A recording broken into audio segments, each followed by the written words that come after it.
Gloria a Dios.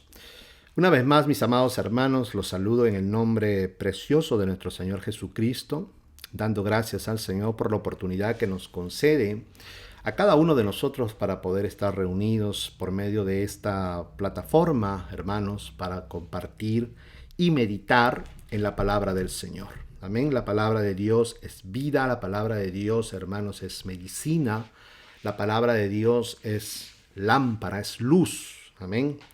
Es la brújula que nos guía para poder nosotros llegar, conducirnos por los caminos del Señor y llegar a no solo a su presencia, sino llegar a la meta para la cual Dios nos ha llamado, nos ha redimido, nos ha salvado, que es la vida eterna. Amén. Gloria sea al Señor. Le damos la bienvenida a cada uno de ustedes. También un saludo para todos aquellos que posteriormente puedan estar viendo y escuchando esta grabación. Que el Señor los bendiga grandemente, que la gracia de nuestro Dios por medio de Cristo Jesús, su Hijo, pueda reposar sobre cada uno de vosotros. En el nombre de Jesús. Amén. Vamos a, hermanos, a pasar entonces a la ministración de la palabra del Señor, pidiendo como siempre que el Señor pueda bendecir nuestras vidas por medio de ella, y que esa palabra nos ayude a caminar por los caminos de la perfección, por el camino de la perfección, por el camino de la santidad, por el camino de la paz. Hay muchos más caminos, ¿verdad? Que posteriormente lo estaremos en su momento de seguir, continuaremos desarrollándolos. Amén. Así que, pero en esta mañana quisiera meditar con usted primeramente que como, hermanos, la esencia de la vida cristiana, la esencia de la vida cristiana, se caracteriza por el amor. El amor es la esencia, es lo que mantiene la vida de un creyente, de un cristiano. ¿Por qué? Porque procede del corazón de Dios mismo, porque la palabra dice, hermanos, de que Dios es amor. De manera de que uno de los atributos del carácter de Dios, uno de los atributos más supremos del carácter de Dios, es el amor. Dios es amor. Amén. Y por cuanto Dios es amor, la Biblia nos dice, la palabra de Dios nos enseña, de que de tal manera amó, dice, Dios a este mundo, que ha dado a su Hijo unigénito para que todo aquel que en él crea no se pierda, sino que tenga vida eterna. Y una de las consecuencias que el amor produce, una de las cosas que el amor produce es que da vida. Cuando hablamos del amor, estamos hablando no de ese sentimiento platónico, ¿verdad? Que nosotros como occidentales mayormente tenemos o pensamos, el concepto que tenemos del amor, mayormente para nosotros los occidentales, en nuestra cultura y en nuestro pensamiento, en nuestra cosmovisión, el amor para nosotros es un sentimiento, ¿verdad? Es un sentimiento. Es un sentimiento que está, decimos, en nuestro corazón, que nos hace cuchicuchi, es ese que cuando vemos a la persona que nosotros queremos nos emocionamos, sentimos maripositas en nuestro pecho. Para nosotros es un sentimiento. Pero según bíblicamente, el concepto del amor, hermanos, bíblicamente hablando, según la palabra del Señor, es más que un sentimiento, aunque no está desligado de ello, ¿ok? Porque Dios nos ha creado, obviamente, como seres, como personas que sentimos, tenemos sentimientos buenos y malos.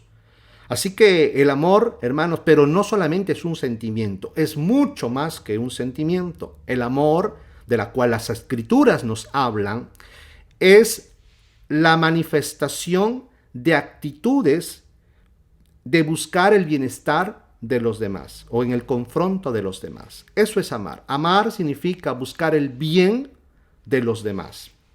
Por eso que uno de los conceptos más exquisitos que nosotros hallamos del amor, la descripción más maravillosa que encontramos en la palabra de Dios acerca del amor, es que el amor es dar. El amor es entregar.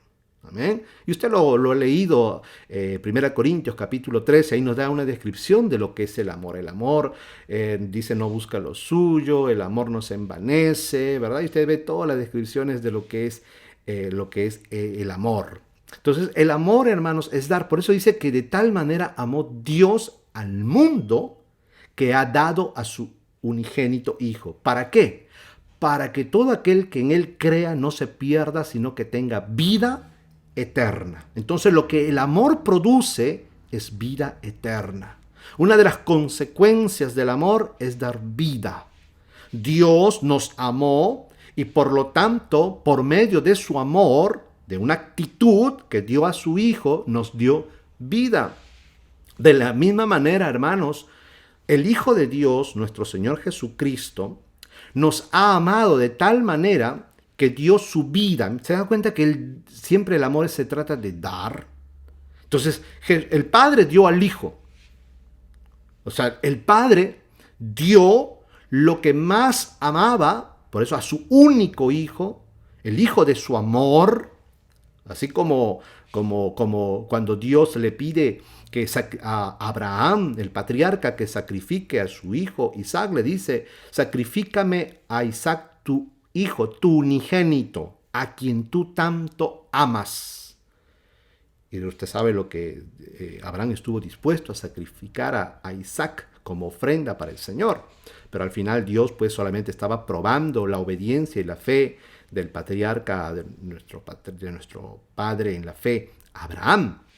Entonces, hermanos, así también Dios va a mostrar su amor por la humanidad, entregando, dando lo que Él más amaba, que es a su Hijo unigénito.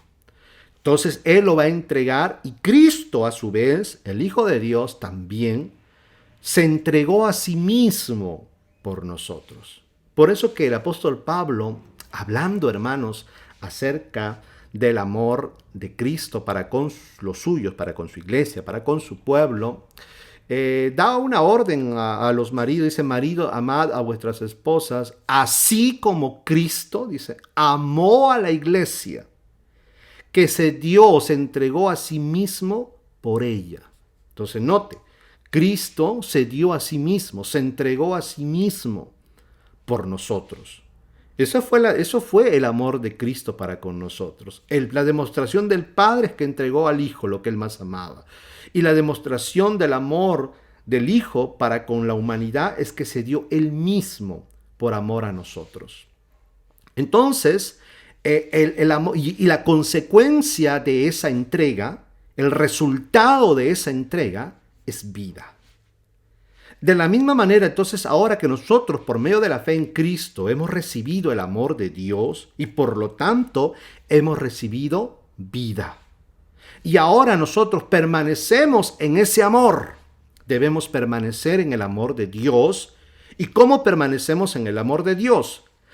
Nosotros de la misma manera, así como Dios dio, así como el Hijo de Dios dio, ahora nosotros que hemos recibido, también tenemos que dar. Y cuando nosotros damos amor, estamos, hermanos, viviendo en el amor de Dios y a la vez también tenemos vida. Amén. Tenemos vida. Cuando damos amor, tenemos vida. Permanecemos en Dios y Dios con nosotros. Y cuando nosotros amamos a los demás, cuando nosotros, hermanos, damos amor a los demás, y ya le dije que amor no solamente es un sentimiento, no solamente son caricias, sino que son actitudes en beneficio de las otras personas, entonces nosotros de la misma manera estamos permaneciendo en Dios, estamos permaneciendo en el amor de Dios y por lo tanto tenemos vida. Por eso que el apóstol Juan, escribiendo, hermanos, a la iglesia, dice que el que no ama a su hermano en este caso, no ha conocido a Dios. Y por lo tanto, no tiene vida. El que odia a su hermano, el que aborrece a su hermano, no tiene vida, dice. ¿Por qué? Porque Dios es amor. Y en Dios está la vida. Y la vida se manifiesta por medio del amor. De manera que el que ama tiene vida. El que no ama no tiene vida. Amén. Entonces, la consecuencia, hermanos, del amor o de amar es que tenemos vida y vida eterna. Por eso que Cristo, cuando nos da su amor, dice, yo he venido para que tengan vida y vida en abundancia. Amén. Entonces, la vida eterna, hermanos, que nosotros ahora tenemos para permanecer en esa vida es que tenemos que amar a Dios primeramente y amar a cada uno entre nosotros, a nuestros semejantes. Ahora, ya le dije, el amor que procede de Dios y de la cual Dios nos ordena, de la cual Dios nos manda como mandamiento, porque recuerde que hay 3 mandamientos en medio de la cual gira la vida de todo cristiano. Y estos son que amemos a Dios, que amemos a nuestro prójimo y que nos amemos entre nosotros, los creyentes, como Cristo nos ha amado. Entonces, se da cuenta que, por eso le decía yo que la vida cristiana gira alrededor del amor. Es la esencia, es la marca de un verdadero creyente, de un verdadero cristiano, de un verdadero hijo de Dios. Si usted quiere saber si alguien es un verdadero hijo de Dios o si usted es un verdadero hijo o una verdadera hija de Dios, simplemente mire si tiene amor. Si hay amor en su vida, usted es de Dios. Pero si no hay amor en usted, si usted solamente, hermano, a pesar de que cante, predique, salte, brinque, ore, ayune, profetice, pueda hacer milagros, puede hacer lo que usted quiera, pero si no tiene amor, es lo que dice Corintios, nada es. Y por lo tanto no tiene vida. Porque el que tiene amor, tiene vida. Y el que no tiene amor, no tiene vida. Porque el amor de Dios es Cristo.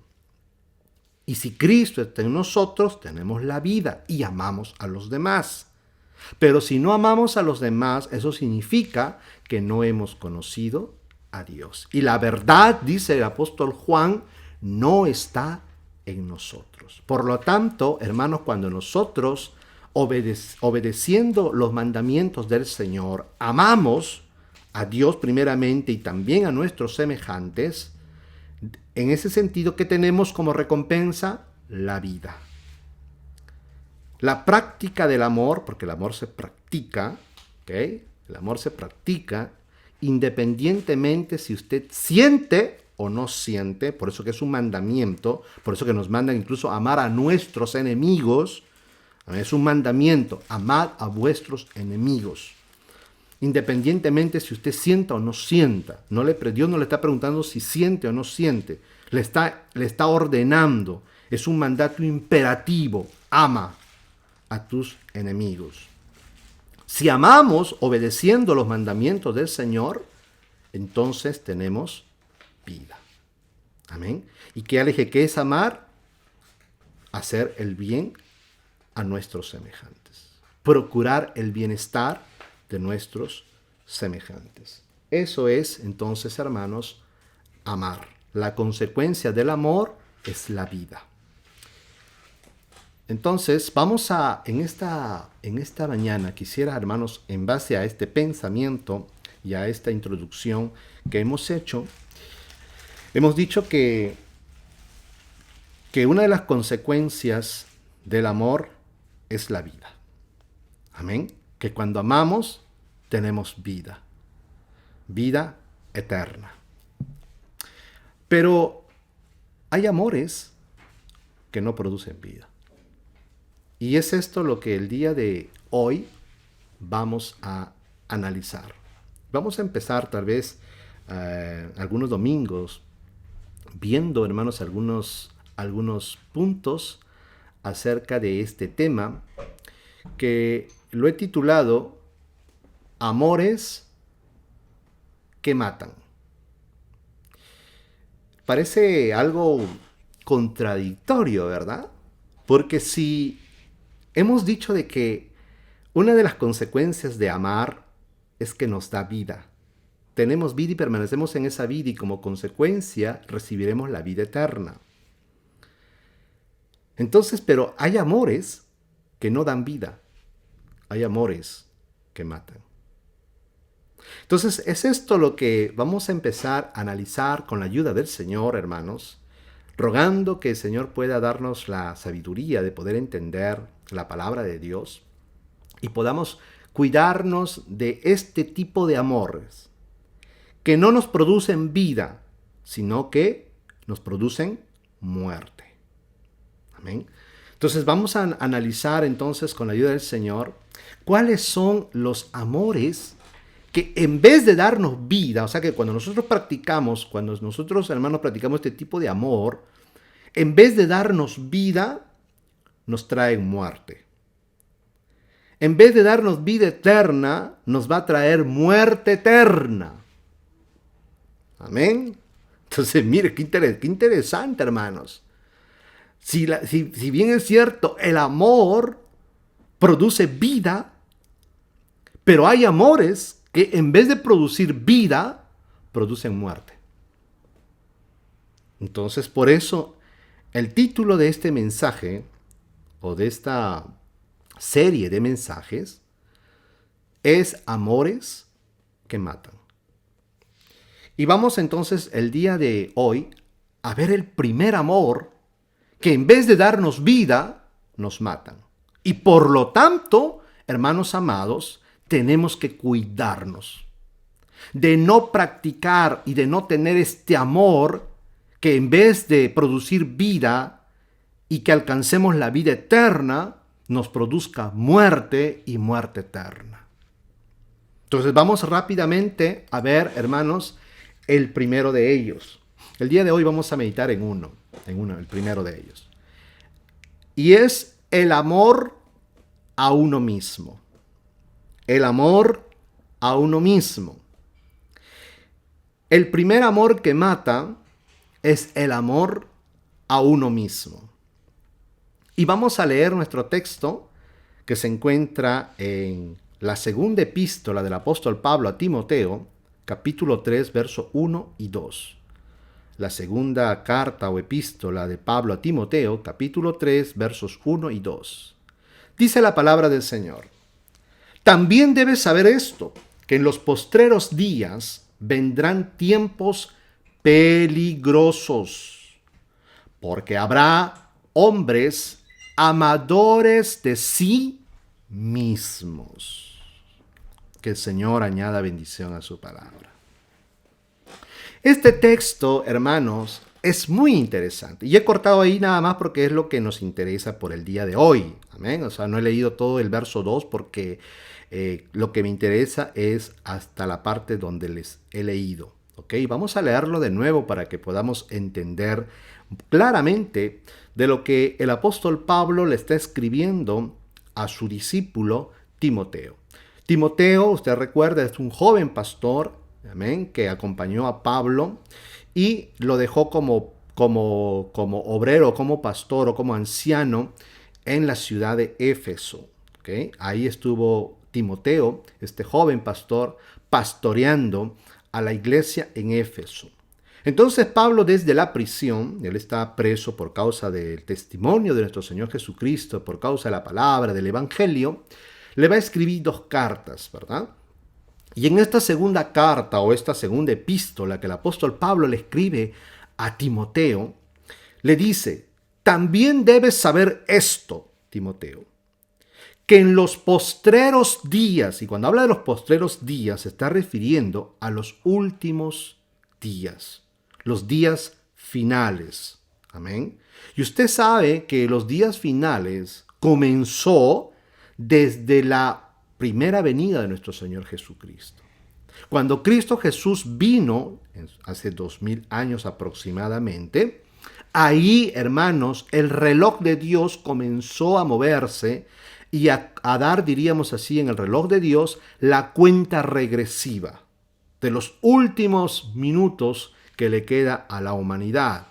Amén. Pero recordemos que es en el tiempo de Dios. Para nosotros ya son 2000 años, pero para Dios un año, 1000 años es como un día y un día como 1000 años. Recuerde usted eso. O sea que para Dios estos 2000 años no es nada. Pero ya cuando Cristo vino, murió en la cruz del Calvario, fue sepultado y resucitó al tercer día de entre los muertos y ascendió a los cielos, a partir de ahí, hermanos, comenzó la cuenta regresiva. Por lo tanto, que a partir de ahí, la humanidad comenzó a vivir los últimos tiempos o los últimos días o los días finales. La palabra postrero significa final. ¿Okay? Entonces Pablo le está diciendo a Timoteo, que es un joven pastor, su discípulo, le está diciendo a Timoteo, debes saber esto, entiende esto, que en los días finales o en los postreros días vendrán tiempos peligrosos. Ahora, si usted, me imagino que usted ya ha leído todo este pasaje, amén, este pasaje, tanto el verso 1, todo el verso 2, lo hemos leído muchas veces nosotros aquí en la iglesia, pero note que, no sé si usted se ha dado cuenta, la descripción que el apóstol Pablo da en estos versículos acerca del carácter, ¿okay? De la característica que tendrían los hombres del fin de los tiempos, que serían tiempos peligrosos. Yo no sé si usted lo sabe, pero estamos viviendo tiempos peligrosos. Los tiempos que nos ha tocado vivir a usted y a mí son tiempos no solamente peligrosos, son tiempos muy peligrosos. Pero estamos ya en tiempos peligrosos. No solamente, hermanos, en lo que respecta sobre todo las cosas que están aconteciendo pues alrededor del mundo, ¿verdad? Como señales de la segunda venida gloriosa de nuestro Señor Jesucristo, sino, hermanos, también porque la vida cristiana, la vida de la iglesia, se verá, hermanos, afectada por los tiempos que nos ha tocado vivir y las características que se mencionan aquí, que Pablo da una lista, una descripción del carácter de los hombres de los postreros días, no está hablando de la gente de afuera. Entonces cuando uno lee este tipo de cosas, uno pensaría de que el apóstol Pablo está describiendo a la gente incrédula, a la gente de afuera. Pues no, porque la gente de afuera siempre ha tenido todas esas características que Pablo menciona. Y si usted lo mira, usted lo puede ver que son las mismas características que Pablo describe en la epístola a los romanos, ¿okay? En los primeros capítulos. Usted lo ve en el primero o segundo capítulo, no recuerdo bien, me parece que es el primero, donde él hace una descripción del carácter de los hombres. Pero ahí, en Romanos, en la epístola o la carta a los romanos, ahí sí Pablo está describiendo el carácter de los hombres incrédulos. Pero en este caso, aquí, Pablo está describiendo el carácter de los hombres que estarían metidos dentro de las congregaciones. Por eso es que se volverían tiempos peligrosos, porque usted tiene que entender que en los últimos tiempos, una de las cosas que caracteriza o que caracterizaría los últimos tiempos es el engaño, el error, la mentira. Eso es lo que va a caracterizar, hermanos, en los últimos tiempos. Los últimos tiempos está marcado, se caracteriza por el error, por la mentira, por el engaño. Por eso que son tiempos peligrosos. Hermano, por eso, hermano querido, yo siempre les he hablado de que tenemos que estar apercibidos y hoy no podemos tragarnos cualquier cosa de lo que vemos, de lo que oímos, ni siquiera, hermanos, de aquellos que predican la palabra del Señor, porque en estos últimos tiempos que nos ha tocado vivir, todo está, lamentablemente, la gran mayoría, no diríamos todo, pero la gran mayoría de cosas que vemos y oímos está, diríamos, manchado por la mentira, por el error, por el engaño. Y por eso que es tiempo peligroso. Hermanos, mire, los más grandes peligros no solamente están afuera, donde está la gente incrédula, la gente impía, la gente que no tiene temor de Dios, sino que, hermanos, lamentablemente, uno de los grandes peligros también están dentro de las congregaciones, como el apóstol Pablo mismo, cuando reunió a los pastores, a los ancianos de las iglesias en Éfeso, cuando usted lo mira en el libro de los Hechos, él le dice que después de su partida, vendrían, se introducirían en el redil, lobos rapaces, que no perdonarían al rebaño, y que de entre ellos mismos se levantarían hombres malvados que arrastrarían a los creyentes, a los discípulos, tras de ellos mismos, conduciéndolos al error. Entonces, note entonces, hermanos, el peligro en la cual nos ha tocado vivir en estos últimos tiempos. Por eso, hermanos, que nosotros hoy más que nunca tenemos que ser diestros en manejar las Escrituras. Tanto hombres como mujeres. Y cuando se habla aquí de hombres, no se está refiriendo a varones, Se está hablando de una característica del ser humano, pero que estarían metidos en ese sentido dentro de las iglesias, dentro de las congregaciones. Entonces, mire, qué tremendo, ¿verdad? Porque las iglesias, las congregaciones que supuestamente son hombres y mujeres que han creído en Cristo Jesús, que han sido lavados por su sangre, hermanos, que han sido regenerados, que han nacido de nuevo, que tienen una nueva naturaleza, ellos deberíamos en este sentido, tener, hermanos, el carácter de Cristo. O sea, Dios, hermanos, cuando nos hizo nacer de nuevo para una esperanza viva, hermanos, nos resucitó juntamente con Cristo y por medio de su Espíritu Santo ha comenzado a moldear el carácter de Cristo en nosotros. Entonces, hermanos, una de las características que nosotros tendríamos que tener como creyentes, como hijos de Dios, es que deberíamos, hermanos, amarnos. Por eso le decía que la esencia de la vida cristiana es el amor. Pero el amor, ¿a qué? A los demás. Por eso qué lindo, hermanos, que lo que leyó nuestra hermana Lucy al iniciar el Salmo 133. Mirad cuán bueno y cuán delicioso es habitar los hermanos juntos en armonía. ¿Y cómo es que se puede habitar en armonía? ¿Cómo es que en las congregaciones, cómo es, hermanos, que en nuestras reuniones, en nuestras ágapes, por eso que se llama ágapes, esas reuniones de amor, esos convivios donde la iglesia se juntaba, hermanos, y cada quien traía, según su posibilidad, me estoy refiriendo a alimentos, y pues se ponían sobre la mesa y juntos comían, compartían. Y había esa comunión, la comunión de los santos. Entonces, pero cómo, hermanos, dentro de una congregación, y mire que en aquellos tiempos mayormente, si usted recuerda, la iglesia de Jerusalén, por ejemplo, se despojó, me refiero a los creyentes judíos, se despojaron de todo, vendieron sus propiedades y lo trajeron y lo pusieron a los pies de los apóstoles, y los apóstoles comenzaron a administrar estos bienes y los repartían equitativamente entre todos, y eso se formó una comunidad. Era una comunidad donde ellos vivían, donde ellos dormían, donde ellos comían juntos, evangelizaban juntos, hermanos, perseveraban en la doctrina de los apóstoles, perseveraban unidos en las oraciones, en el partimiento del pan. Entonces, esa era una vida de comunidad, por eso que eso era una de las comunidades, se llamaban las comunidades cristianas, donde nadie se decía que ser poseedor de algo, sino que dice que todas las cosas las tenían en común. Pero ¿por qué podía un grupo de gentes, hermanos, que había de toda clase? Había gente, hermanos, habían judíos, posteriormente después comenzaron los gentiles a convertirse y a formar parte del pueblo de Dios, del Israel de Dios, de la iglesia de Dios. Cómo este tipo de personas con diferentes culturas, con diferentes hermanos, venían de distintas clases sociales, algunos eran esclavos, algunos eran de la clase alta, pero ¿cómo podían ellos vivir juntos? ¿Cómo podían vivir ellos en armonía? ¿Saben lo que es la armonía? Es cuando se habla de música, la armonía viene de la música, y los que son músicos saben lo que es la armonía, ¿verdad? Es cuando las distintas notas musicales, ¿verdad? Usted sabe que hay 7 notas musicales y ahí se derivan sostenidas, menores, etcétera, etcétera. Pero cuando las diferentes notas musicales se combinan entre ellas y forman una melodía.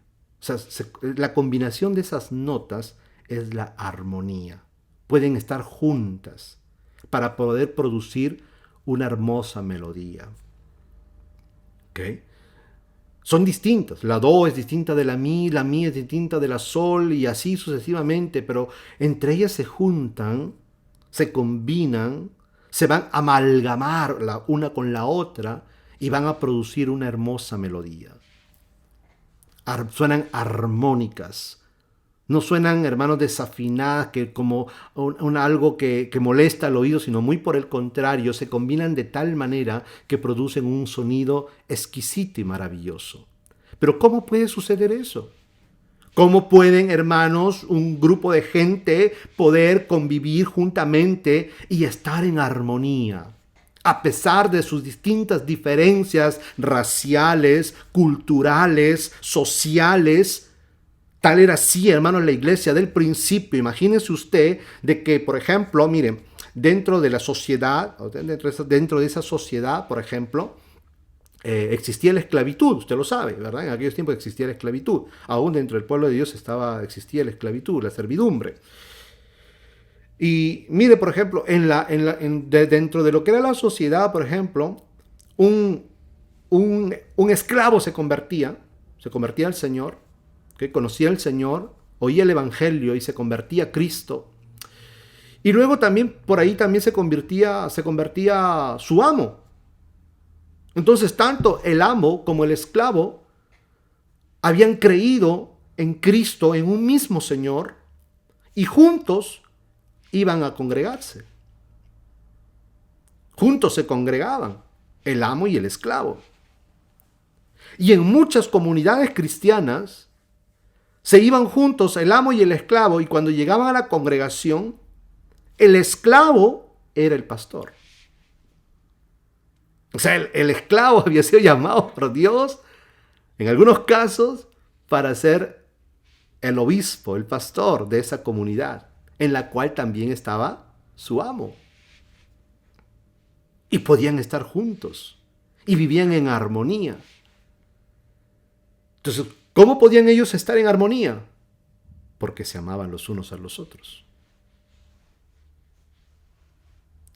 Esa era la característica que ellos tenían, hermanos. Esta era la característica de la verdadera, debe ser y es la característica de la verdadera iglesia del Señor. Que en medio de sus diferencias, en medio de su forma de pensar, tal vez porque vienen de distintos conceptos sociales, culturales, raciales, etcétera, etcétera, pero pueden convivir juntos en armonía. Porque lo que lo va a unir entre ellos es el amor. Entre ellos se amaban. Había amor el uno para con el otro. Amaban a Dios y se amaban entre ellos. Y dice el salmo que nuestra hermana nos leyó, cuán bueno y cuán delicioso es. Mire, qué delicioso. Y yo le voy a hacer aquí una pregunta. Miren, mis amados. ¿Usted encuentra delicia cuando va a congregarse? ¿Encuentra usted deleite cuando se reúne con sus hermanos? ¿O en vez de encontrar deleite, encuentra fastidio? ¿O en vez de encontrar, hermanos, sabor, en vez de encontrar alegría, en vez de encontrar placer, pero del bueno me estoy refiriendo, usted se aburre, usted aborrece congregarse. Va porque tiene que ir, porque no le queda de otra. Pero si le dieran a escoger, usted preferiblemente no iría. Porque encuentra ahí tal vez fastidio, encuentra tal vez ahí miradas que lo desprecian, encuentra tal vez ahí gente que habla de usted, gente que lo aborrece, o que también usted aborrece, que usted odia, que usted no soporta. ¿Y sabe por qué? Y yo le digo, en la gran mayoría de congregaciones, yo diría que es un alto porcentaje de hermanos que congregan que no encuentran deleite en congregarse. Encontrarán deleite cuando están porque por eso que se forman grupitos. Y se escogen ahí su grupito ahí de quienes les están simpáticos o quienes les están simpáticas. Pero con la hermanita Chanita no, con ella no, porque ella me es antipática. Y cuando ella no viene, wow, el culto es precioso. Pero cuando la hermana Chanita está ahí, mamá mía, el ambiente se vuelve tenso. El ambiente se vuelve pesado. Algo está yendo mal. Algo está yendo mal. Entonces nuestra característica no es el amor. Por lo menos el amor los unos para con los otros. Porque dice ahí, hermanos, mire y escuche, Cuán bueno y cuán delicioso es habitar los hermanos juntos en armonía. Pero cuando no hay armonía, cuando usted se pone a escuchar una banda, una orquesta, y en esa orquesta no hay armonía y comienzan a tocar, a combinar notas que no combinan, no se pueden juntar y suenan feo, y hermano, usted sale corriendo de ese local, de ese auditorio donde usted se encuentra, porque usted no soporta pues ese sonido horrible que trae molestia a su oído. En cambio, cuando hay armonía, hay delicia. Cuán bueno, cuán delicioso es cohabitar los hermanos juntos, unidos, en armonía. Al nombre de Cristo, gloria. Por eso le preguntaba yo, ¿siente usted delicia? ¿Puede usted decir, como decía el salmista, yo me alegré con los que decían, a la casa del Señor iremos? ¿O es que cuando usted le encuentra con el hermano, vamos a la iglesia? No, ay, no quiero ir. Porque ahí está fulanito, fulanita y tal, que no lo soporto. O no, porque ahí cada vez que voy me miran mal, me reciben mal, ni me saludan. Me voltean la cara. Qué terrible, hermanos. Qué terrible. Por eso es que los tiempos que nos ha tocado vivir son peligrosos. Y lamentablemente, no debería ser así, pero lamentablemente, así como de peligroso es afuera, donde hay gente mala, gente incrédula, gente perversa, así también de peligroso es dentro de las congregaciones. Por eso que aquí Pablo le está explicando a Timoteo y le está diciendo, Timoteo, tienes que entender esto, que en los postreros días vendrán tiempos peligrosos. Y para terminar con el Salmo 133, ¿qué dice el Salmo 133? Es como el buen óleo que desciende de la cabeza de Aarón, el sumo sacerdote, y desciende por su barba y todas sus vestiduras. Es como el buen rocío sobre el monte de Hermón. Y mire lo que dice al final, allí donde los hermanos habitan juntos en armonía. ¿Y por qué habitan en armonía? Porque se aman. Porque se aman. No hay división, no hay pleitos, no hay rencillas, no hay contiendas, no hay disensiones, porque se aman. Entonces ahí el Señor envía dos cosas: bendición y vida eterna. La consecuencia del amor, de dar amor, ¿qué cosa es? Vida eterna. Pero lamentablemente estamos viviendo tiempos peligrosos porque estamos en los postreros días. Y en vez de que en medio de las congregaciones o dentro de las congregaciones hayan gente que ame con ese amor del bueno, de la cual Dios nos manda y la cual produce vida eterna, dice, habrá hombres, y eso me refiero a individuos, o sea, como humanidad, hombres y mujeres, no solamente varones, sino hombres y mujeres, varones y mujeres, amadores de sí mismos. Todas las características que va a dar ahí Pablo a Timoteo, que va a describir cuál sería el carácter de los hombres que estarían metidos dentro de las iglesias, dentro de los últimos tiempos, y que haría de esto tiempos peligrosos, es que habrían hombres y mujeres amadores de sí mismos. Amadores de sí mismos. Y esto es un amor que mata. Es un amor que mata. Habrán hombres amadores de sí mismos. Pero alguien dirá, pero disculpe, pastor, ¿acaso no nos enseña la Escritura que debemos amar a nuestro prójimo como nos amamos a nosotros mismos? Y las escrituras nos enseñan a amarnos a nosotros mismos. O sea, yo le voy a preguntar, ¿nos enseña la escritura a amarnos a nosotros mismos? Porque algunos lo entienden así porque el mandamiento dice, ama a tu prójimo como a ti mismo. ¿Ok? Entonces, si la Biblia me dice que yo debo amar a mi prójimo como me amo yo mismo, entonces, ¿qué problema hay en que yo me ame? ¿Por qué aquí es considerado algo malo? ¿Cómo aquí esto es considerado una característica negativa que producirá muerte en los hombres de los últimos tiempos? Que se aman a sí mismos.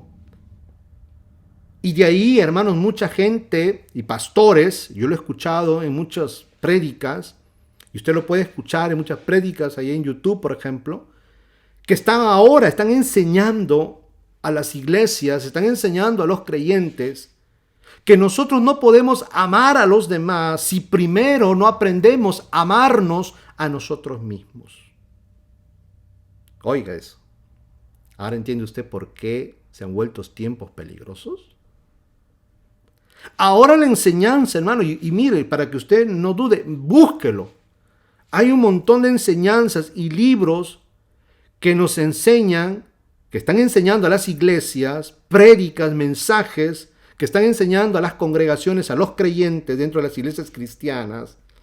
Es que antes de poder amar o para poder amar a los demás, primero tenemos que aprender a amarnos a nosotros mismos. Y ahí le van, hermanos, con mensajes, con prédicas que están orientadas todo para uno mismo. Que están dirigidas para que los creyentes aprendan y cada día aprendan a amarse a sí mismos. Porque ellos dicen que tú no puedes amar a los demás si primero no aprendes a amarte a ti mismo. Entonces primero tienes que aprender a amarte a ti mismo. Y por eso que ahora los mensajes de los púlpitos dentro de las iglesias están dirigidas al yo. Al yo. Ya no a los demás, o sea, para darme yo a los demás. Porque ¿qué es amar? Dar a los demás. Pero en este caso no es dar a los demás, sino es darme a mí mismo. Darme a mí mismo. Darme a mí mismo. El mensaje del Evangelio, porque el Evangelio nace desde el corazón de Dios y desde una actitud que Dios realizó, de una obra donde Él da. Cristo da.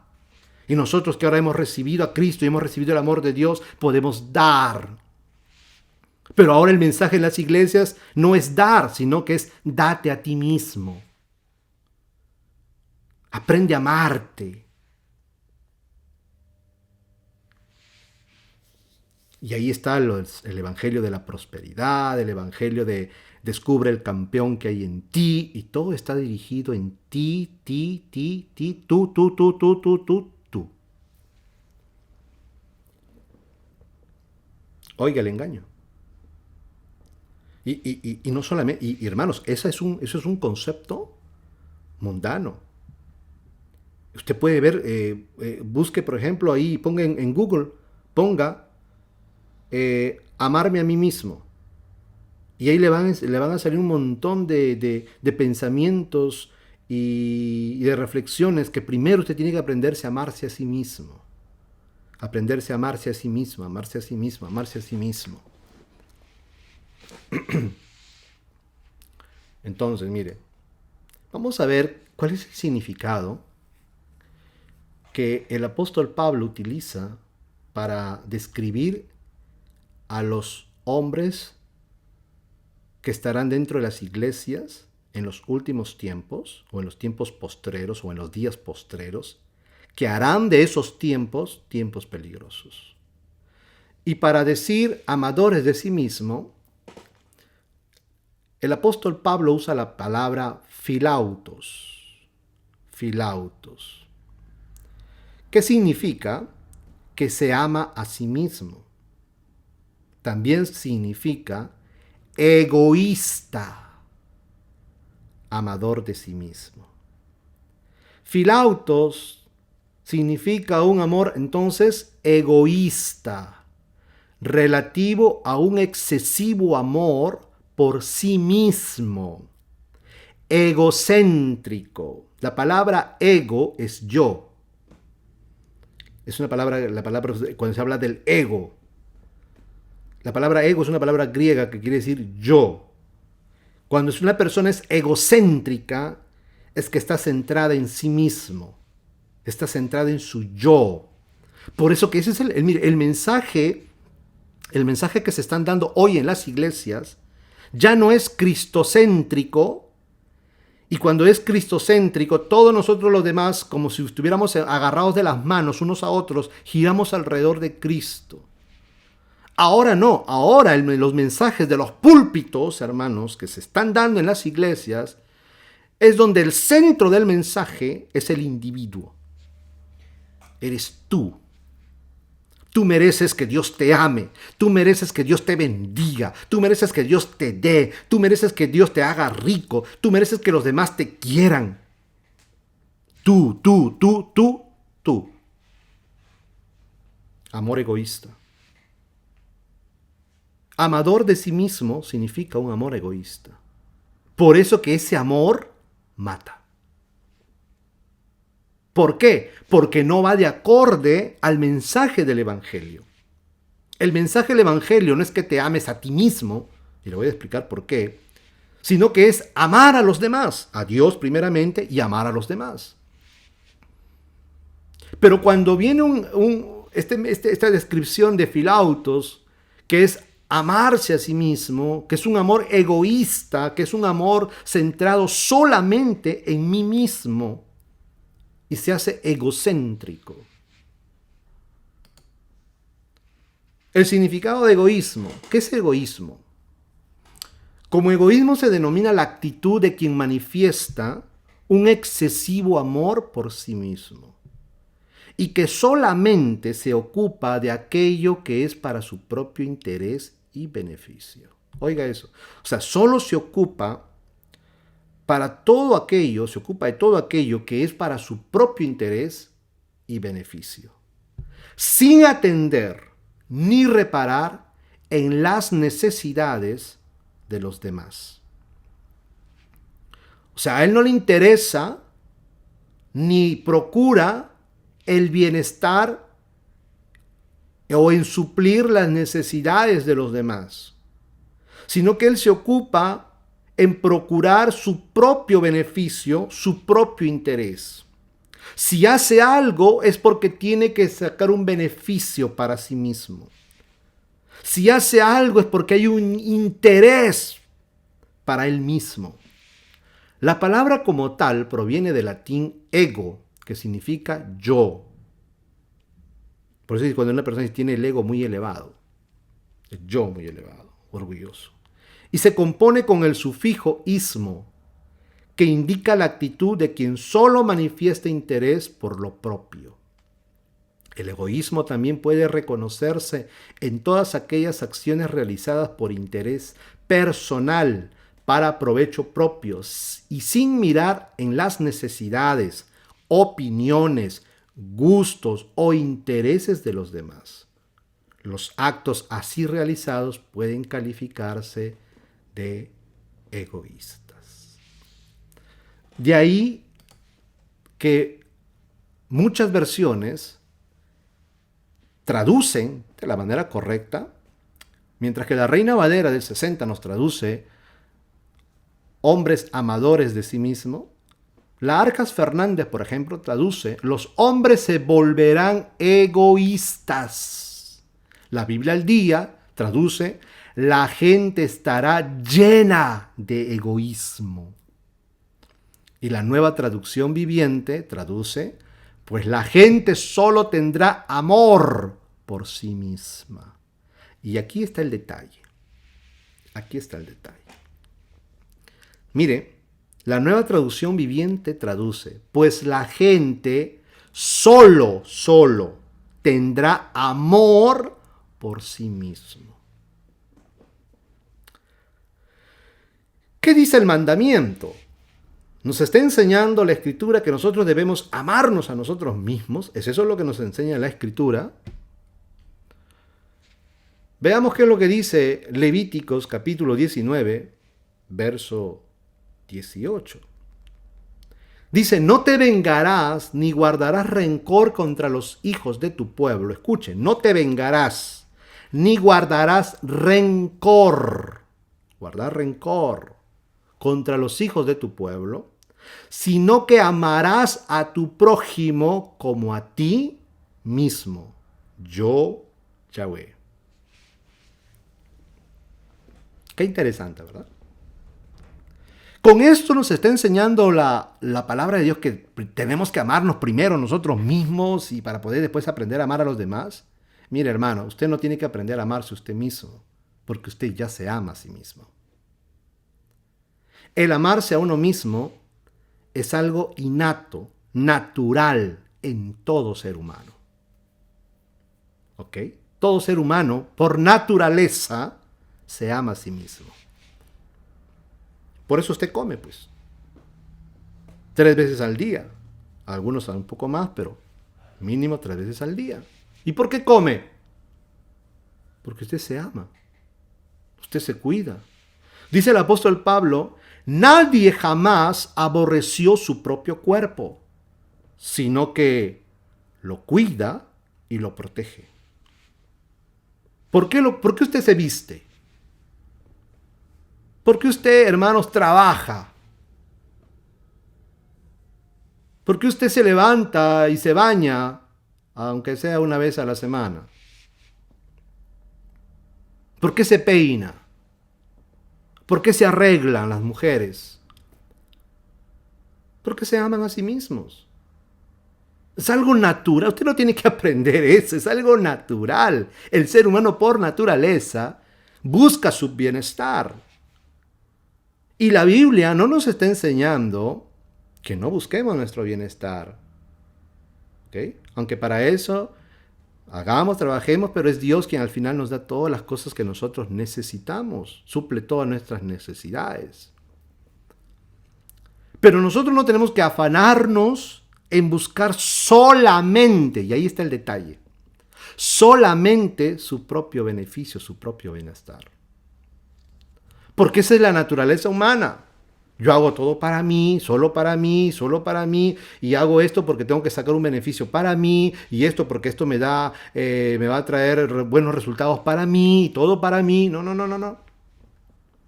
El Señor nos va a decir, así como tú buscas el bien para ti, porque nadie busca el mal para sí mismo, o usted busca el mal para usted mismo. No, ¿verdad? Nadie. Nadie busca su mal para sí mismo. Todos buscamos nuestro bien para nosotros mismos. Por eso le dije, por eso que trabajamos, por eso que comemos, por eso que dormimos, por eso que usted sale a pasear, usted se distrae, usted se viste, hermano, usted se arregla porque busca su propio bienestar. ¿Ok? Eso es natural en el ser humano. No necesita aprenderlo. Pero de la misma manera como usted busca naturalmente su propio bienestar, Dios nos está ordenando que busquemos el bienestar para los demás. Yo le pregunto, ¿usted se odia a sí mismo? ¿Usted se venga de usted mismo? ¿Usted se guarda rencor a usted mismo? Aunque muchas veces dice, ay, cómo me odio. Bueno, son expresiones simplemente, pero realmente no se odia, porque si usted se odiaría, pues no estaría vivo, ¿verdad? Hay gente, claro, que llega a ciertos niveles, ¿verdad? De locuras y por ciertas cosas se quitan la vida porque ya no se soportan más ellos mismos, o la vida que llevan, ¿verdad? Pero estamos hablando de lo que es natural, o sea, de lo normal, a eso me refiero. Entonces, Dios nos está enseñando que de la misma manera que nosotros procuramos el bien para nosotros, así también procuremos el bien para nuestro prójimo. Así como usted no se odia a sí mismo, usted no debe odiar. Así como usted no se aborrece a sí mismo, usted no debe aborrecer a nadie. Así como usted no se venga a sí mismo, ¿ok? Por sus errores, porque ¿cuántos de ustedes cometen errores? ¿Cuántas veces ustedes no dicen, la regué, metí las 4? y se venga usted mismo por sus errores de usted mismo? No. ¿Verdad que no? Usted mismo se perdona. Entonces así también, hermanos, no vengarnos de nuestro prójimo. Así como usted se sustenta, poder sustentar a nuestro prójimo que está en necesidad.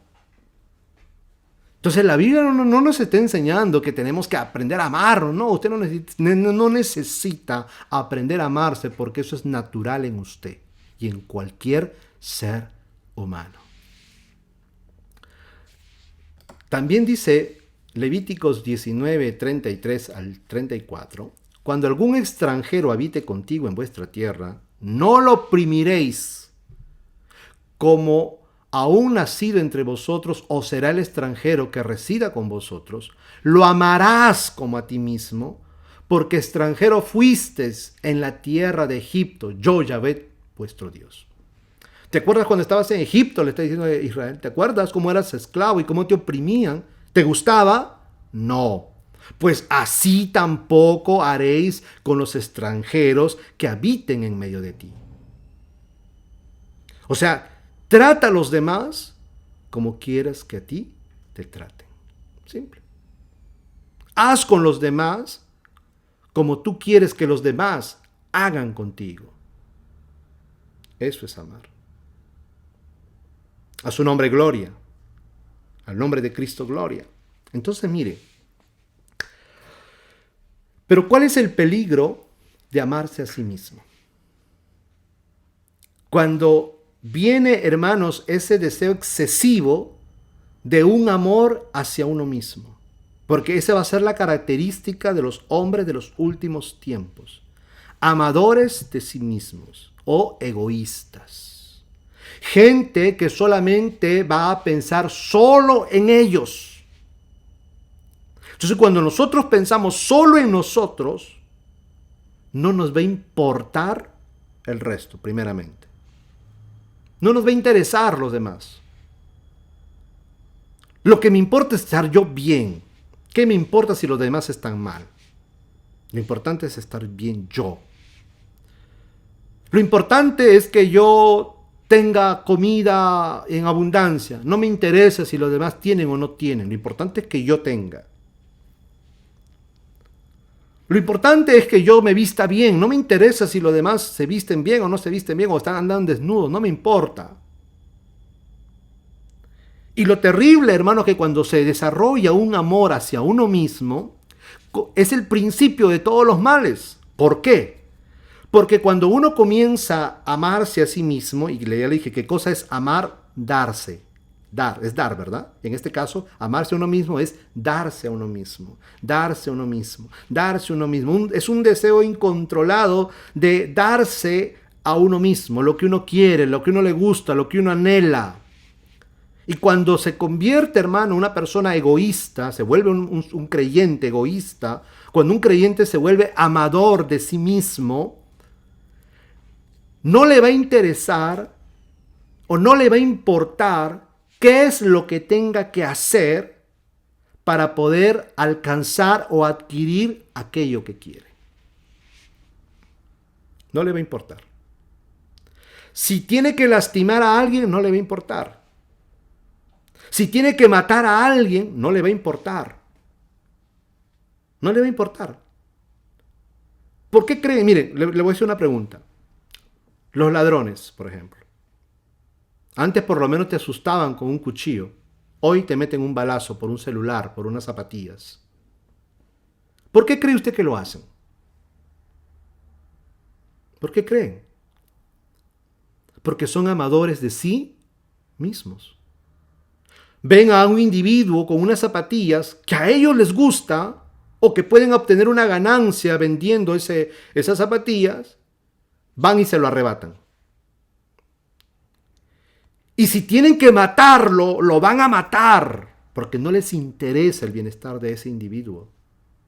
Lo único que les importa es tener la zapatilla. Si ven a alguien con un buen celular, con un iPhone o con lo que sea, y a ellos les gusta o saben que vendiéndolo van a obtener una buena ganancia, van y se lo arrebatan. Si le tienen que meter un cuchillazo, no les importa. Si le tienen que meter un balazo y acabar con su vida de ese individuo, de esa persona, no les importa. Lo único que a ellos les importa es obtener su bienestar, obtener un beneficio de ello. No les interesa. No les interesa si dejan a una persona tirada en el piso, sangrando o gritando. No les importa si hay niños a su alrededor, si es una madre o un padre que asaltan y roban. No les interesa. Porque ellos se aman a sí mismos. Lo único que a ellos les importa son ellos mismos. Entonces por eso roban, por eso matan. Un amador de sí mismo es que cuando su carne le pide y le gusta a otra mujer o otro hombre, no le importa si es casado o es casada. No le importa si puede destruir una familia o no. Él o ella lo quiere para sí. Quiere satisfacer ese gusto, esa necesidad carnal que tiene. Y si para poder satisfacer esa necesidad carnal tiene que destruir un hogar, no le importa. Si tiene que quitarle el marido a una mujer casada para que él o ella sea feliz, lo hace. Si deja niños llorando, no le importa. A él o a ella le interesa solo él mismo. Es egocéntrico, es egoísta, es amador de sí mismo. No se va a negar nada de lo que es, como una bestia irracional. Las bestias, usted sabe que ellos actúan por instintos. Por eso que le dije y hemos hablado muchas veces que cuando usted suma las características de los hombres de los últimos tiempos que detalla el apóstol Pablo, ahí en su segunda carta a Timoteo, da 18 características. Y esas 18 características es múltiplo de 6. 6 más 6 más 6. Están marcados. ¿Por qué? Con el número de la bestia. ¿Por qué? Porque se comportan como bestias. Las bestias no piensan, no razonan, sino que actúan por instinto. Si tienen hambre, si ven a un bebito ahí, hermanos, de repente ahí en una jungla y ellos no ven que es un bebé, se lo devoran. Porque lo que les interesa es satisfacer su hambre. No tienen prejuicios, no tienen principios, no tienen moral, no tienen nada. Y los hombres que comienzan a amarse a sí mismos se convierten en bestias. Pierden todo principio, pierden toda moral. Por eso que y ahí podemos hablar de muchas cosas, hermanos amados. Yo recuerdo, hermanos, cómo una hermana nos contaba hace años, que ya no está con nosotros, nos contaba la experiencia que ella vivió cuando su esposo se fue con otra mujer. Su esposo se había enamorado de otra mujer y se convirtió en un hombre amador de sí mismo, egoísta. Miren, hermano, en nosotros pueden nacer sentimientos. Pues somos seres humanos, somos carne, pueden nacer sentimientos, pero cuando nosotros nos damos cuenta que hay algo, un sentimiento o un deseo que va en contra de los principios divinos y que en vez de dar vida trae muerte, entonces nosotros tenemos que quitarlo de nuestra vida. Esta hermana nos contaba que su esposo se enamoró de otra mujer y que su hija, ellos tenían una hija, era quien, su esposo amaba tantísimo a su hija, ¿no? Su hija era su tesoro, ¿no? Su hijita era su tesoro. Cuando este hombre pierde la cabeza por la otra mujer, decide irse, agarrar sus cosas y abandonar a su esposa y a su hija e irse con la otra mujer para buscar su felicidad, su felicidad, su felicidad. Y ella nos contaba cómo fue el día que él se fue. Ella como esposa lloró, le suplicó, pero el hombre era como que no tenía sentimientos. Le importaba un bledo las lágrimas de su esposa.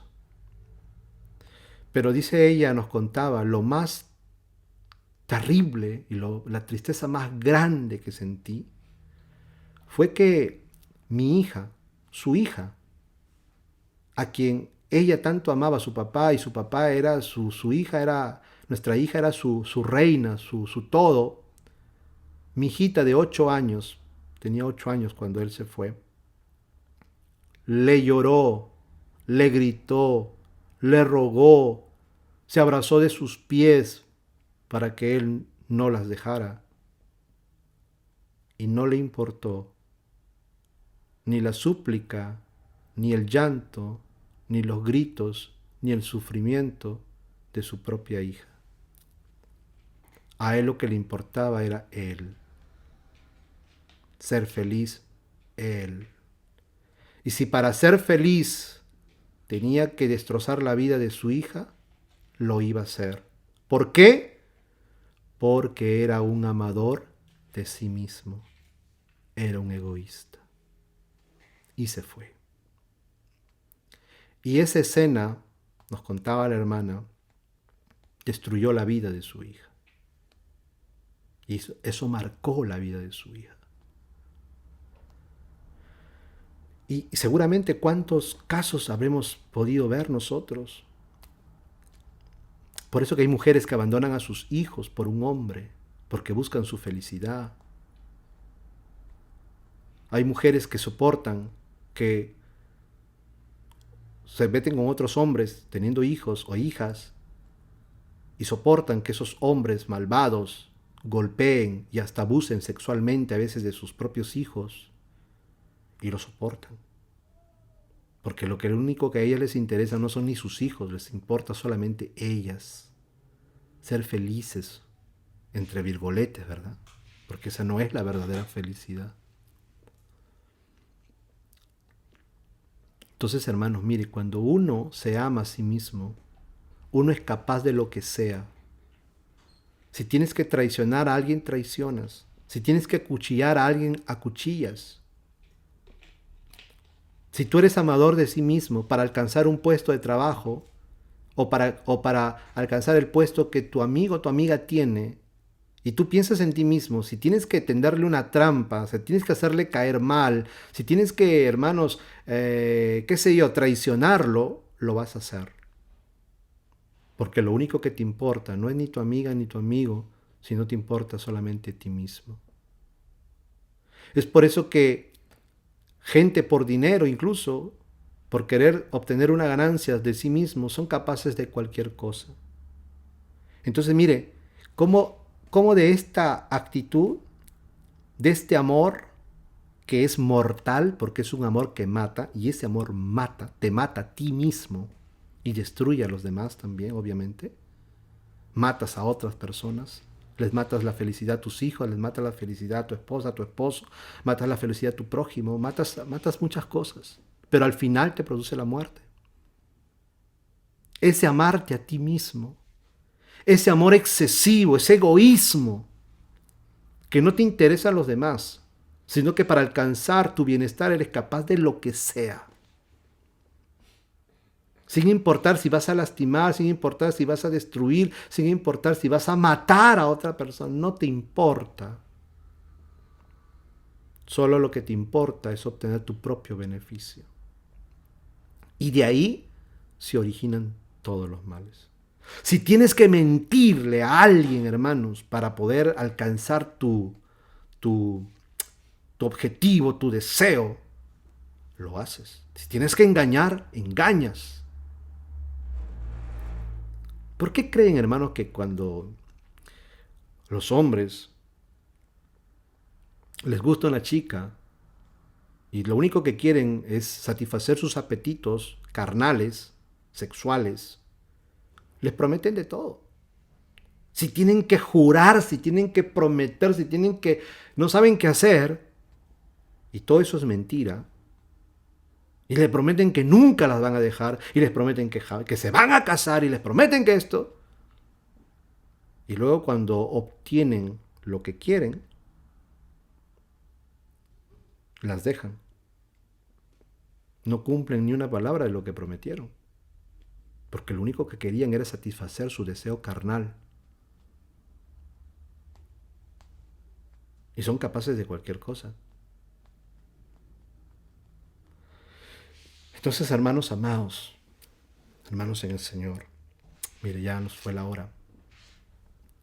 Tengamos cuidado entonces de este pecado terrible que es el amarse a uno mismo. Por eso que Romanos capítulo 13, verso 8 al 10, nos dice el apóstol Pablo: no debáis nada a nadie, sino el amaros unos a otros. Si hay algo que tú le debes a alguien, primeramente, no debas nada a nadie, ¿ok? Pero si hay algo que verdaderamente debemos a alguien, es el amarle. Si tú te sientes deudor con alguien, es que debes amarlo. Pero dice, no debéis nada a nadie, sino el amaros unos a otros. Porque el que ama al prójimo ha cumplido la ley, los mandamientos. Porque no adulterarás, no matarás, no hurtarás, no dirás falso testimonio, no codiciarás. Y cualquier otro mandamiento en esta sentencia se resume: amarás a tu prójimo como a ti mismo. El amor no hace mal al prójimo. Así que el cumplimiento de la ley es el amor. Por eso que Dios es amor y Dios nos manda amar a nuestro prójimo, a nuestros enemigos y a nuestros hermanos con mucha mayor razón como Cristo nos ha amado. Y Cristo nos amó al punto de dar su vida por nosotros. Dice la palabra que así también nosotros debemos amar a nuestros hermanos. ¿Se da cuenta? Se da cuenta que, mire, no hurtarás, no matarás, no adulterarás, no dirás falso testimonio, no codiciarás, y cualquier otro mandamiento en esta sentencia se resume: ama a tu prójimo como a ti mismo. Pero si tú te amas solamente a ti mismo y comienzas a desarrollar un amor desmedido por ti mismo y egoísta solo para ti mismo, créeme que todas esas cosas, esos pecados que están ahí, no adulterarás, no matarás, no hurtarás, no dirás falso testimonio, no codiciarás, y cualquier otro todo eso lo vas a quebrantar, lo vas a realizar. Porque no te va a interesar el otro, sino te va a interesar solamente tú mismo.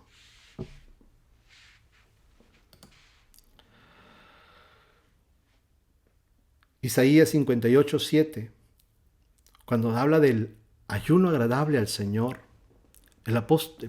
Dios, por medio del profeta Isaías, le dice al pueblo de Israel, cuando le habla, ¿cuál era lo que Dios verdaderamente quería de su pueblo? No es que afligiera un día y que se humillara como junco y que dejara de comer y que demudara su rostro, ¿verdad? Como que está ayunando.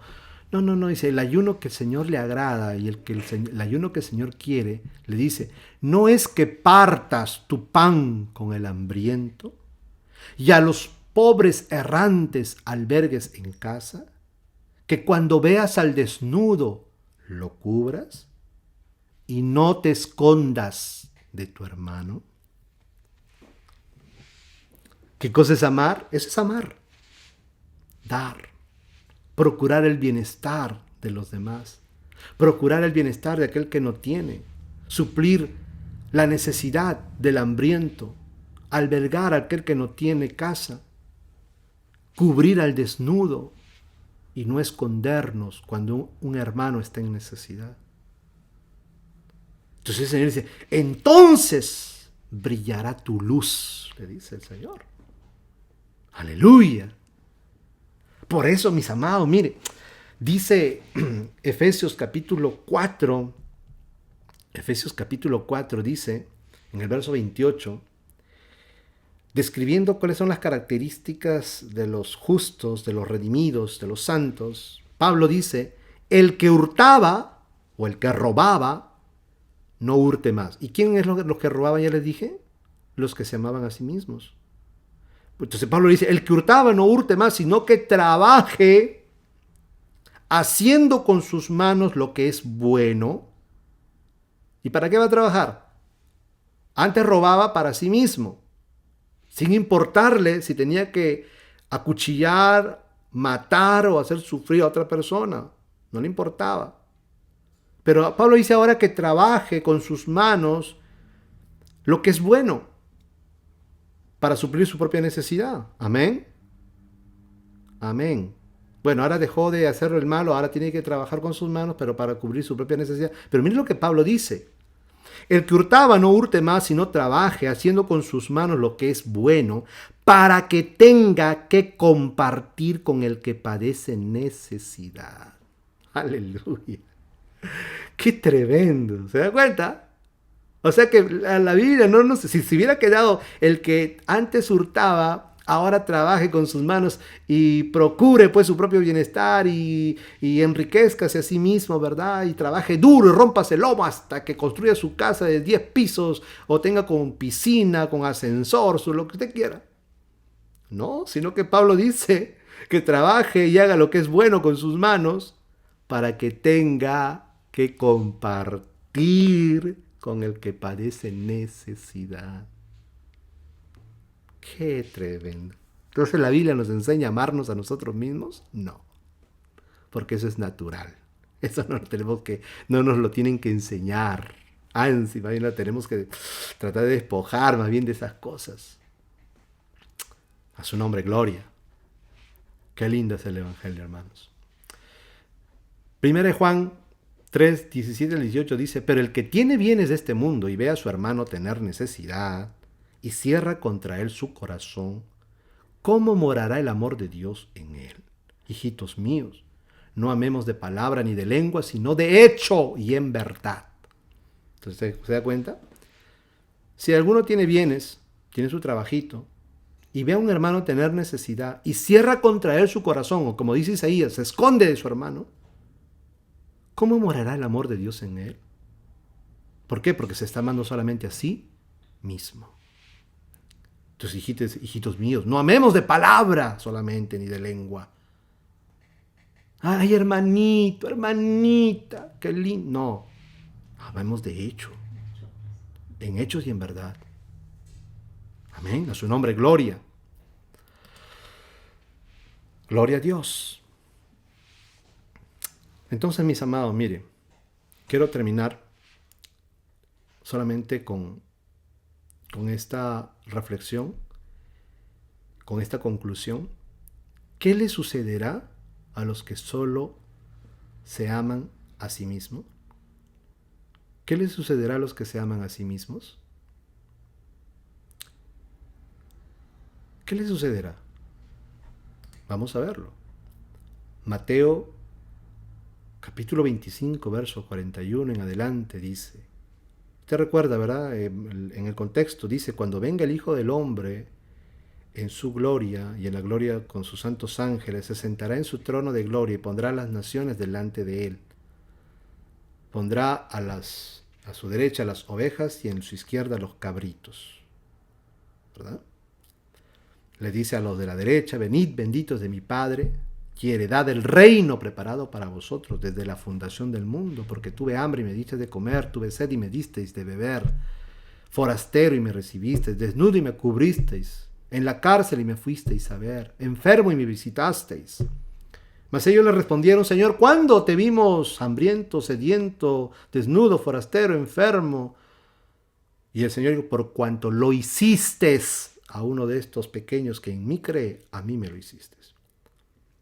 41 en adelante dice, entonces dirá también a los de su izquierda, apartaos de mí, malditos, al fuego eterno, preparados para el diablo y sus ángeles, porque tuve hambre y no me disteis de comer, porque solamente pensabas en ti.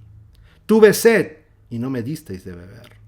Fui forastero y no me recogisteis, estuve desnudo y no me cubristeis, enfermo y en la cárcel y no me visitasteis. Entonces también ellos le responderán diciendo, Señor, ¿cuándo te vimos hambriento, sediento, forastero, desnudo, enfermo o en la cárcel y no te servimos? Entonces le responderá diciendo, de cierto os digo que en cuanto no lo hicisteis a uno de estos más pequeños, tampoco a mí me lo hicisteis. E irán estos al castigo eterno y los justos a la vida eterna. ¿Por qué no hicieron nada de estas cosas con los necesitados? Porque solamente se amaban a sí mismos. Y eran indiferentes, insensibles a las necesidades y al sufrimiento de su prójimo o de sus hermanos en Cristo. Por eso que la parábola del rico y Lázaro, dice la parábola, usted lo encuentra en Lucas capítulo 12, me parece. El Señor cuenta una parábola y dice, había un hombre rico que hacía banquetes todos los días con esplendidez, que se vestía de púrpura y lino fino, dice, ¿no? Y hacía banquetes todos los días con esplendideces. O sea, tenían banquetes, todos los días hacía un gran banquete en su casa. Era un hombre rico. Y había un hombre pobre llamado Lázaro, lleno de heridas, que se sentaba o se tiraba a la puerta de la casa del rico, y lo único que anhelaba era saciar su hambre con las migajas que caían de la mesa del rico. Y aún venían los perros y le lamían sus llagas, pero dice que el rico no le daba ni siquiera las migajas. Aconteció que murió el rico y fue sepultado. Y murió también Lázaro y fue llevado por los ángeles al seno de Abraham. Murió el rico y fue sepultado, dice, y abriendo sus ojos en el Hades, se encontró en tormento. Y vio de lejos a Abraham y a Lázaro en su seno, y dijo, Padre Abraham, te ruego que envíes a Lázaro, que moje la punta de su dedo en agua y venga y refresque mi lengua, porque estoy atormentado en esta llama. Mas Abraham le dijo, Hijo, acuérdate que en tus días tuviste bienes, y o sea, Lázaro, tuvo males. Mas él es consolado aquí, y tú eres atormentado allá. Aparte de todo esto, ninguno puede pasar de aquí para allá, porque hay una gran cima. Entonces el hombre le dijo, entonces padre Abraham, te pido que mandes a Lázaro a la casa de mi padre, porque tengo 5 hermanos para que les testifique de este lugar y ellos no vengan a este lugar de tormento. Entonces Abraham le dijo, Hijo, a Moisés y a los profetas tienen, a ellos que los oigan. No, padre Abraham, le dice. Si alguien se levanta de los muertos, entonces ellos creerán. Entonces Abraham le dijo, si a Moisés y a los profetas no creen, tampoco creerán, aunque si alguien se levantase de entre los muertos. ¿Por qué se encontró el hombre rico en el Hades? ¿Por ser rico? No.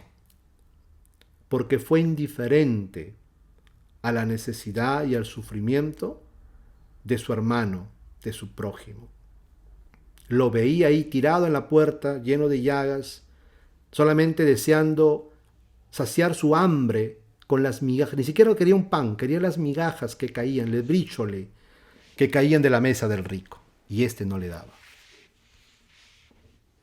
Este hombre terminó en el lugar de tormento porque se amó a sí mismo, porque fue egoísta y no le importó y fue insensible a la necesidad de su prójimo. Entonces, mis amados hermanos, por eso que cuando él está ahí en el Hades, en el lugar de tormento, ahora él pide, mire, con la vara que tú midas, con eso se te volverá a medir. Porque ahora él pide, Padre Abraham, manda a Lázaro que moje la punta de su dedo en agua. Ni siquiera pide un vaso de agua o un balde de agua, pide unas gotas de agua. ¿Cuánta agua puede coger un dedo? Unas gotitas. Y venga y refresque mi lengua, que estoy atormentado en esta llama. Lázaro quería migajas, no quería un pan, quería migajas que caían de la mesa y él no le daba. Ahora él pide gotas de agua y tampoco se le va a dar. Porque con la vara que tú midas, así se te volverá a medir. Pero eso no es todo, sino que los que así vivan y así se comporten irán al castigo eterno. Entonces, amados hermanos en Cristo Jesús, tengamos cuidado, tengamos cuidado. Estamos en un país, gracias a Dios nos ha permitido llegar a este país donde podemos tener por lo menos un trabajo, muchos de ustedes han alcanzado tal vez sus metas en esta vida, tal vez han construido su casita, se comprado su carrito, sus hijos están bien, y está bueno. Por eso le dije, el rico no se fue al Hades o al lugar de castigo, de tormento, por ser rico, sino que se fue ahí por no compartir sus bienes con aquel que lo necesitaba. Dios nos ha enriquecido, nos ha bendecido, pero hermanos amados, nunca cierres tu mano ni tu corazón con el que padece necesidad. Y no solamente en sus necesidades físicas, sino amemos, no hagamos a nadie lo que no quieres que te hagan a ti. Tratemos a los demás como quieres que te traten a ti. Si a ti no te gusta que te traten con aspereza, no trates con aspereza. Si a ti no te gusta que te ofendan, no ofendas. Si a ti no te gusta que te odien, no odies. Si a ti no te gusta que te guarden rencor, no guardes rencor. Si a ti no te gusta que de ti se venguen, no te vengues. Si a ti no te gusta que te hagan daño, no hagas daño. Haz el bien, sin mirar a quién. Dice un proverbio mundano, ¿verdad? Haz el bien sin mirar a quién. Pero cuánta verdad trae. Este es un amor, el primer amor que mata. El amarse a uno mismo. Que ese amor, esa clase de amor, sea extirpado de tu corazón y de tu vida y de tu mente en el nombre de Jesús. Despójate de ese amor a ti mismo y comienza a amar a los demás como a ti mismo y a tus hermanos en Cristo como Cristo te amó a ti, que dio su vida por ti.